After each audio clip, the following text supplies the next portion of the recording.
Hello, नमस्ते, सत श्री अकाल। मैं हूं Neha Tomar and you are listening to Shakti stories, real life experiences of army wives. कुछ ऐसे किस्से कहानियां जो आपको बताएंगे कैसी होती है आर्मी सोल्जर्स के परिवारों की जिंदगियां। आज का किस्सा मेरी लाइफ के कुछ काफी स्पेशल एपिसोड्स में से एक है। DJ was out for his junior command course to Mhow military headquarters of war, जिसे इंदौर शहर के आउटस्कर्ट्स में बसा एक फौजी शहर भी कह सकते हैं। बहुत फेमस जगह है ये फौजी सर्कल्स में, and some even call it one of the best places for shopping. झूठ नहीं कहूंगी, शुरू में ये सुनकर मुझे थोड़ा फनी लगा था। अब एक दिल्ली की लड़की जहां का चांदनी चौक अच्छे अच्छे विदेशों के बाजारों को फेल कर दे शॉपिंग के मामले में, उसको कोई बोले कि भाई दिल्ली से छोड़कर मऊ जाकर शॉपिंग करना, वहाँ बहुत कुछ है, तो मेरा रिएक्शन तो आप समझ ही सकते हैं कैसा होगा। जाना तो था पर ऐसी कोई खास एक्साइटमेंट थी नहीं मऊ जाने की। पर फिर आया होली का त्योहार, जो कि वैसे तो खेलना पसंद नहीं करती मैं, पर फिर भी त्योहार तो त्योहार होता है ना, तो जाहिर था मैं डीजे को काफी मिस कर रही थी। मेरे देवर आए हुए थे उस दिन, काफी मजे करे हमने सीएमई की होली पार्टी में। बट फिर भी डीजे के साथ ना होने की कमी तो खली रही थी। अब देखिए ना, वो होली ही क्या जिसमें पति जी ने कस के रंग ना लगाया हो आपको। होली पार्टी के बाद शाम को प्लान हुआ रेजिमेंट फैमिलीज का गेट टुगेदर कर्नल मिश्रा के घर पे। बातों ही बातों में मैंने अपना अफसोस जताया #मिसिंग डीजे वाली शक्ल के साथ कि कैसे हमारी पहली एनिवर्सरी भी हम साथ नहीं मना पा रहे हैं बिकॉज ऑफ दिस कोर्स। और वहाँ सबने सजेस्ट किया कि क्यों ना मैं ही चली जाऊं मिलने के लिए for a day. If the anniversary is on Monday, I can visit him for Sunday and return back by Monday evening. And by the way, it was Friday late night जब हम ये सब डिस्कस कर रहे थे। सोचा तो ये मैंने भी था, बट मुझे याद था कि जब मैंने ये डीजे को सजेस्ट किया था, उन्होंने साफ इनकार कर दिया था कि कोर्स पे काफ़ी स्ट्रिक्ट रेगुलेशंस होते हैं and the studies are also really tough, तो मैं वहाँ नहीं जा सकती। आर्मी के कोर्सेज के दौरान अच्छे खासे बड़े अफसर को भी कैडेट्स की तरह सब रूल्स फॉलो करके रहना होता है कॉलेज में, और ये कोर्स बहुत ही क्रूशल कोर्सेज में से एक होता है फौज में, क्योंकि इसके नतीजे डिसाइड करते हैं कि कौन कौन इंडियन आर्मी को रिप्रेजेंट कर सकता है UN peace keeping forces join करने के लिए। क्या आप जानते हैं, Indian army is the largest contributor to support UN peace keeping missions. जी हाँ, हमारे सोल्जर्स सिर्फ अपने देश के लिए ही नहीं लड़ते, बल्कि दूसरे देशों में जाकर भी वहां के अमन और शांति के लिए भी काम करते हैं। चाहे वो कोरियन वॉर में मेडिकल एड्स पहुंचाना हो या इजराइल और उसके पड़ोसी देशों के बढ़ते तनाव मैनेज करना हो, इंडियन आर्मी हर जगह बढ़ चढ़कर कंट्रीब्यूट करती है।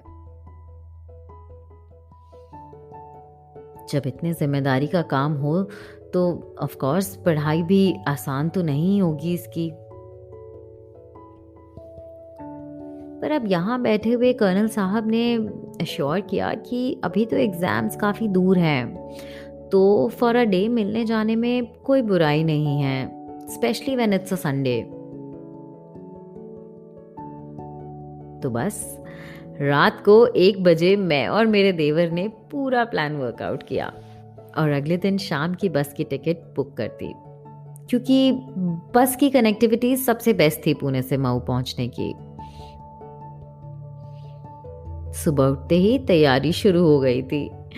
पड़ोसी मिसेस नेहा की मदद से एनिवर्सरी स्पेशल केक भी काफी सही बन गया था। Packing was also almost done. दोपहर में मेजर त्रिपाठी जब ऑफिस से आए और उनको पता चला कि मैं जा रही हूँ, तो उन्होंने पूछा कि मैं बस ड्रॉप के बाद कैसे जा रही हूँ वॉर कॉलेज तक। मैंने बताया कि अभी डीजे को नहीं बताया है, पर सुबह फ़ोन कर दूंगी, आ जाएंगे वो लेने के लिए। मेजर त्रिपाठी, जो कि काफ़ी खुराफात दिमाग के हैं, थोड़े डिसअपॉइंट हुए मेरे इस जवाब पर, और उन्होंने सजेस्ट किया कि जब आप इतना मेहनत करके सरप्राइज करने ही वाली हैं, तो don't miss out on his reaction. देखिए तो सही कि डीजे कैसे रिएक्ट करता है आपको अचानक देखकर। बात तो वो सही कह रहे थे, पर मैं क्या करूं, मुझे कुछ सूझ ही नहीं रहा था। वहां कोई ओला उबर तो मिलेगी नहीं जो मैं खुद पहुंच जाऊं। इस पर मेजर साहब ने कहा, मेरे एक दो कोर्समेट्स हैं वहाँ, ये सेम कोर्स कर रहे हैं, मैं उनको कह दूंगा आपको पिक करने के लिए, पर आप अपना सरप्राइज मत खराब करिए please. It was so sweet of him to think of making the day even more memorable. पर फिर मुझे ध्यान आया कि यूं तो डीजे के साथ उनके दो और बहुत ही गहरे दोस्त ये कोर्स कर रहे हैं, तो मैंने डिसाइड किया कि मैं उनको बता दूंगी और वो लेने आ जाएंगे मुझे। पर ये सब इतना जल्दी हो रहा था कि मेरा शाम को बस पकड़ने का टाइम भी बस हो ही गया था। मैं बस के इंतज़ार में जिप्सी में बैठी थी जब मुझे वापस ध्यान आया कि डीजे के दोस्त मेजर पांडे को अब तक फ़ोन नहीं किया है मैंने। इससे पहले कि मैं दोबारा भूलती, मैंने तुरंत उन्हें कॉल लगाया और बताया उन्हें कि मैं आ रही हूँ वहाँ और उनको मुझे लेने आना होगा। उनके रिएक्शन पे हम आज तक हंसते हैं। वो अपने नींद से जगी आवाज में बोले, मैम मैम मैं पुणे में नहीं, मऊ में हूँ, आप यहाँ आ रहे हो? मैंने कहा, हाँ मैं मऊ आ रही हूँ डीजे को एनिवर्सरी पे सरप्राइज करने के लिए। वो एक अलग सी ही चिंता में मुझसे अगला सवाल करते हैं, मैम आप जा कब रहे हो? अब बताइए, ये कौन पूछता है भला? आई वॉज लाइक, मुझे आने तो दीजिए, ऐसा क्या है? Then he made me understand, नहीं डीजे के लिए प्रॉब्लम होगा, बैचलर अकोमोडेशन में आप साथ रह नहीं सकते और गेस्ट रूम मैं करवा नहीं पाऊंगा इतने शॉर्ट नोटिस पे। ये सुनकर मुझे ध्यान आया कि मैंने तो ये बिल्कुल सोचा ही नहीं कि मैं स्टे कहाँ करूँगी। अगर मुझे कैंपस में गेस्ट रूम नहीं मिलता है तो मुझे किसी बाहर के सिटी होटल में रुकना पड़ेगा, जो कि काफ़ी दूर होगा कॉलेज से। तब तो बस मन गई थी एनिवर्सरी, आधा टाइम ऐसे ही खराब हो जाना है। मुझे समझा कि शायद मेरे सरप्राइज मेरे पति के लिए काफ़ी भारी पड़ सकता है। इतने में बस भी आ गई थी। मैंने बस बोर्ड की और केक को बहुत ही ध्यान से कॉर्नर पे रखते हुए सब सामान सेटल किया अपनी सेकंड लास्ट सीट के अपर बर्थ पर। यही सीट मिली थी जहां सामने एक कपल था और लोअर सीट पर भी एक लेडी थी, वरना ज़्यादातर बस सिर्फ मेल से भरी हुई थी और मैं जा रही थी ओवरनाइट ट्रिप पर अपने पति से मिलने, उन्हें बिना बताए।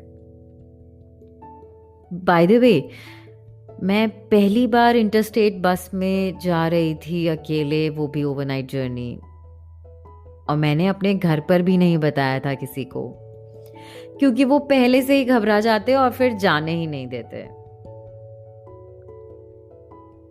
खैर, now the task was getting a guest room booked, क्योंकि अगर गेस्ट रूम नहीं मिलता है तो शायद मुझे संडे शाम को ही वापस आना पड़ सकता है without really celebrating our anniversary together.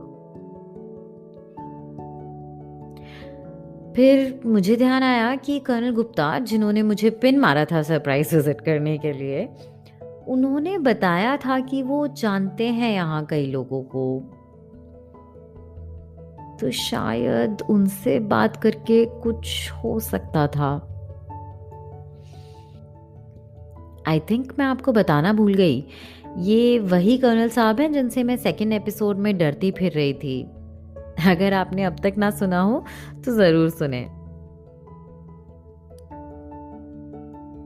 मैंने उनको मैसेज किया, good evening colonel Gupta, I have left home, will reach Mhow tomorrow morning, but major Pandey sounds a little worried about the guest room availability, please help. Bus board मैं कर चुकी थी, 2-3 घंटे हो गए थे मुझे घर से निकले। अगले दिन सुबह 7 बजे मैं वहाँ पहुँचने वाली थी, पर गेस्ट रूम बुकिंग का अब तक कुछ पता नहीं था। डीजे को बोल नहीं सकती थी कुछ भी करने के लिए, क्योंकि मैं तो सरप्राइज करना चाहती थी ना उनको। बट अब मेरा सरप्राइज हिट होता है या फ्लॉप, ये तो अगले एपिसोड में ही पता चलेगा। तब तक stay tuned to Shakti stories and keep sharing your feedback. आप मुझे ट्विटर, इंस्टाग्राम और यूट्यूब पर ढूंढ सकते हैं। मेरे चैनल का नाम है DJ नेहा 2017, DJAYNEHA 2017। जय हिंद।